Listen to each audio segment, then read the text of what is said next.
인테리어를 관심을 가지고 보게 되면 되게 큰 집, 외국의 자료 이런 걸 보게 되는데, 실질적으로 우리가 해야 되는 집들은 굉장히 조그마한 집들이 많거든요. 하나를 예쁘게 만들면 하나를 포기해야 되고, 그런 부분들이 굉장히 많아요. 25평 같은 경우는 특히나 큰 평수가 아니기 때문에 작은 오밀조밀한 구조 속에서 어떻게 잘 꾸미느냐가 굉장히 중요할 것 같아요.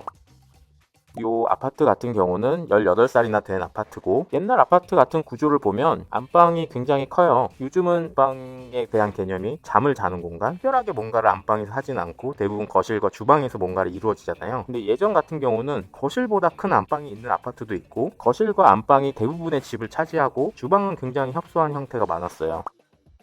최근에 지은 아파트인데요. 딱 보면 딱 보이죠. 주방이 이렇게 거실만한 사이즈로 되어 있잖아요. 거실과 주방을 하나로 이어주는 형태, 이런 형태가 최근에 많이 지어지는 구조고요. 대면형 주방이라든지 여러 가지 주방으로서 역할을 하면서 다양한 시도를 해볼 수가 있겠죠. 이 폭의 길이만 보면 딱 알 수 있죠. 과거로 갈수록 이 크기가 점점 줄어들어요. 주방의 크기가 작기 때문에 원래 이런 식으로 주방이 들어가게 되면 식탁 놓을 자리가 없어요. 냉장고를 이렇게 두고 나면 식탁을 여기에 둬야 되는데 통행이 불편해지죠.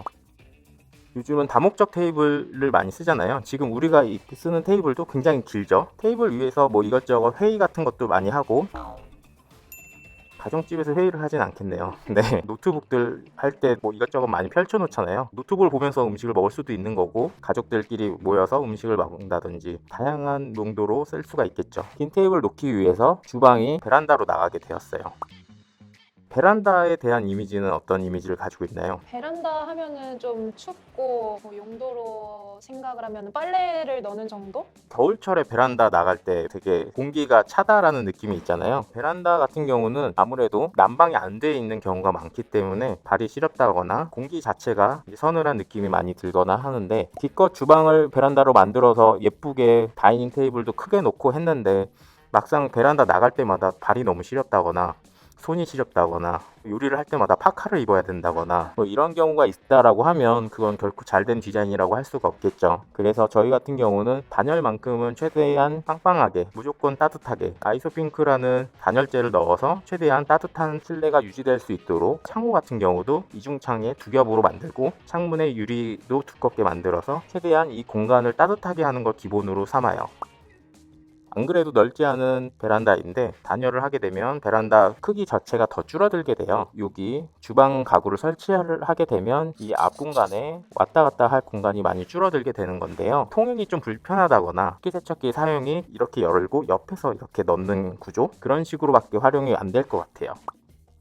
25평의 일반적인 문제점 중에 하나는 현관이기도 해요. 30평대, 40평대는 복도식으로 있다거나 웅장하게 있는 경우가 많은데, 25평은 현관에 신발장만 달랑 있고 중문을 설치하기에 굉장히 애매한 경우가 많아요. 중문이라는 것은 어떤 식으로든 공간을 분리하는 개념이다 보니까 25평 자체가 넓지도 않은데 공간을 분리를 해버리면 안 그래도 좁은데 더 좁은 느낌이 들 수도 있는 거죠. 고객님의 특성을 조금 이해할 필요가 있는데, 고객님은 자녀 계획이 없으신 딩크 부부입니다. 그래서 조금 저희도 과감한 시도를 해봤어요. 유리를 파티션으로 만들어서 시야적인 효과를 얻게 만들려고 했어요. 일반적으로 유리를 설치를 할 때는 프레임을 해서 최대한 튼튼한 방식으로 설치를 하는 게 일반적이잖아요. 근데 그 프레임이 안 예쁜 경우가 굉장히 많아요. 프레임이 두꺼우면 두꺼워질수록 유리는 더 튼튼하게 설치를 할 수 있겠지만, 유리를 쓰고 몰딩을 쓰고 천정이 또 들어가게 되면 요소가 벌써 세 가지가 되잖아요. 프레임 없이 유리를 어떻게 고정을 할까에 대해서 고민을 해봤어요. 프레임 없이 유리를 싣는 방식으로, 유리가 보여지는 부분은 분명히 있는데 프레임이 없이 벽 안으로 들어가는 거죠. 천정 안으로 들어가고 바닥 안으로 들어가고, 그래서 3면이 프레임이 없는 것처럼 보이지만 실질적으로는 꽂혀 있는 형태, 그런 구조를 택했고, 아무리 강화 유리를 저희가 쓴다라고 하지만 아이라든지 좀 예측 불가능한 존재가 있지 않다라는 것에 굉장한 어드밴티지를 얻었다라고 볼 수 있을 것 같아요.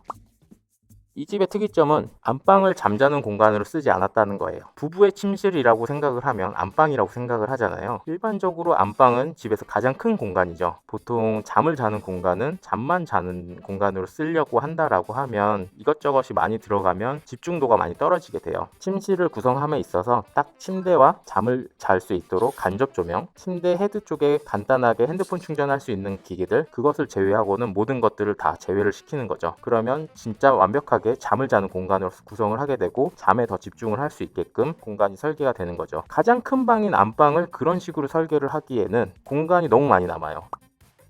고객님 같은 경우에는 젊은 부부고 패션에도 관심이 많으셨기 때문에 옷이 굉장히 많으셨어요. 가장 큰 수납이 옷이었고 그 옷을 수납을 하기 위해서 가장 큰 공간을 썼어요. 어떻게 보면 당연한 논리죠. 짐이 가장 많았기 때문에 수납을 하기 위해서 가장 큰 공간을 이용을 한다. 이 큰 방이 드레스룸이 된 거죠. 되게 안방 하면은 무조건 큰 방이라는 고정관념이 있었는데 이 디자인이 그 고정관념을 깨주는 것 같아요. 그 고정관념을 조금 더 깬 것들이 있는데요. 여기에 보이는 요것들은 요 밑에 거는 세탁기고 요 위에 거는 건조기예요. 만약에 다른 공간에 세탁기가 있다라고 가정을 해볼게요. 여기가 베란다라고 하고 그러면 빨래를 해서 드레스룸까지 왔다 갔다 하는 동선이 굉장히 길어지겠죠. 근데 드레스룸 자체에 세탁 공간이 있다라고 하면 세탁기에서 세탁을 하고 바로 그 윗칸에서 건조를 하고 건조된 것들을 바로 그 앞에서 해서 옷장에 넣으면 움직일 것들이 하나도 없어져요. 그렇게 되면 아무래도 동선의 최적화가 이루어졌다라고 말을 할 수 있겠죠. 베란다에서 세탁을 하다 보면 세탁물을 꺼내서 건조대로 옮기다가 세탁물을 떨어뜨리기도 하잖아요. 보통 베란다 다용도실 같은 경우는 바닥이 그렇게 청결하지 않은 경우들이 종종 있으니까 떨어뜨린 것들을 다시 세척을 하는 경우가 있는데 이런 공간은 드레스룸 자체가 굉장히 클린한 공간이고 실내에 들어와 있기 때문에 그런 부분에 대한 해결이 된다라고도 할 수 있겠죠. 분명히 인테리어는 모든 행위가 다 장단점이 있는데요. 긴 테이블과 다이닝 공간을 얻었지만 주방 자체 활동에는 분명히 제약이 생겼고 25평인데도 불구하고 테이블을 놓았다라는 것에 큰 장점을 얻으실 수 있는 분들, 그런 분들을 위해서 이 설계가 포커싱이 맞춰졌다라고 할 수 있을 것 같아요. 고객의 특성에 맞춰서 장점을 최대화시키고 단점을 최소화시킬 수 있는 그런 디자인을 많이 고민하게 되는 것 같아요. 끄끄의 고민과 그 노력이 많이 담겨져 있는 디자인이었던 것 같습니다. 네, 감사합니다. 다음번에는 히어앤나우를 통해 자세한 이야기를 들려드릴게요. 안녕!